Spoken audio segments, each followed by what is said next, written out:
नमस्ते प्यारे बहुजनों। हे मेरे प्यारे बहुजनों, पहले हम तमाम बहुजन अपनी मजबूत इच्छा शक्ति के लिए, साहस और पराक्रम के लिए जाने जाते थे। लेकिन अचानक हमारा सारा गुण आज गुड़ गोबर हो गया। किस लिए? चूंकि हमने तर्क करने का एक सीमित क्षेत्र तय कर लिया है। वो पाखंडी मंच पर आएंगे, किताब लिखेंगे, लेख लिखेंगे, गीत लिखेंगे, शायरी लिखेंगे और हम आंख मूंद कर बिना तर्क किए उस पर भरोसा कर लेते हैं। बाबा साहेब यानी सिंबल ऑफ नॉलेज, इसमें कोई दो राय नहीं है।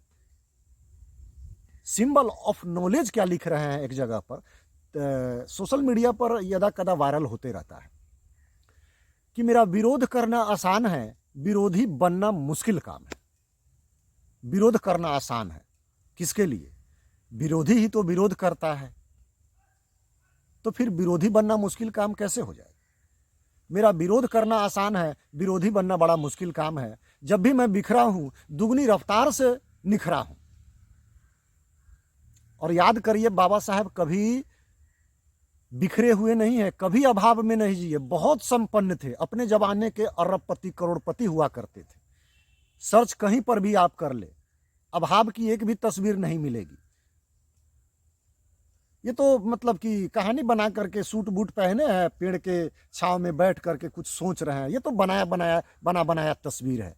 मेरे बंधु, 80-90 के दशक में जन्मे किसी लोग से पूछ लीजिएगा, जब भी कोई कैमरामैन दूल्हे या दुल्हन की फोटो खींचने आता था तो वहां पर मेला सा लग जाता था, ये देखने के लिए कि फोटो खींचा कैसे जाता है, वो कौन सी मशीन है।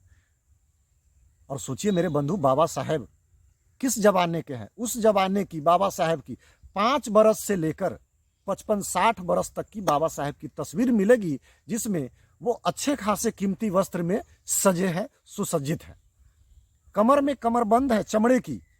बताइए, क्या ये अभाव का जीवन है? नहीं मेरे बंधु। सकपाल राम जी अंबेडकर उनके पिता श्री का नाम था। ब्रिटिश हुकूमत में 1 नंबर के वो उच्च अधिकारी थे, सैन्य अधिकारी थे। कर्नल मेजर वाला रैंक था उनका। बहुत मोटी रकम उन्हें वेतन के रूप में मिलते थे। ये कौन सा अभाव है? मेरे बंधु, अगर एक पल के लिए हम मान भी लेते हैं कि वो महार थे, दलित थे, उनसे ये सब हो रहा था, फिर अचानक पत्नी ब्राह्मण कैसे मिल जाएगा? जब उस समय ब्राह्मण इतने नफरत करते थे तो एक ब्राह्मण कन्या उनसे विवाह कर लेगी। माता श्री ब्राह्मण, पिता श्री ब्राह्मण, सारे बहनोई ब्राह्मण, तो ये मजाक नहीं है। सवर्णों का बहुत उपकार रहा है तमाम हम बहुजनों के ऊपर, और हम बहुजनों का भी बहुत उपकार रहा है सवर्णों के ऊपर। इतिहास गवाह है, देख लीजिए ना, महाराणा प्रताप के साथ पुंजा भील, हम सब एक दूसरे के पूरक हुआ करते थे। मेरे बंधु, सवर्णों ने बहुत कुछ किया है, जो अभाव में जी रहे थे, जो गुर्बत और जहालत भरी जिंदगी को जी रहे थे। जैसे बाबा साहब ने आपकी तंगी को देख करके, बहुजनों के साथ जो अन्याय था उनको लेकर के उनके मन में दया जगी। एक राजपूत प्रधानमंत्री हुए बीपी सिंह, उनके मन में भी दया जगी। भारत के सभी नौकरी पर उन्होंने आरक्षण लागू कर दिया। तो एकदम से देखिए, कोई बहरूपिया आया है, पाखंडी आया है, जो मोटी रकम लेकर के हमारे बीच भेद प्रकट कर रहा है। और वो पाखंडी बहरूपिया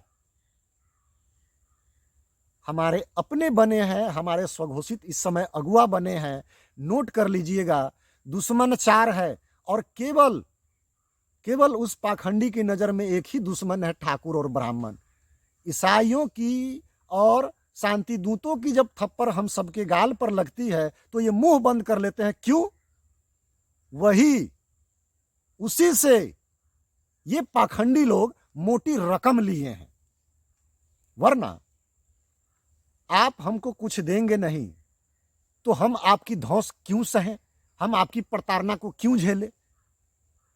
सोचने वाली बात है। अगर झेल रहे हैं तो कहीं ना कहीं हम मजबूर हैं।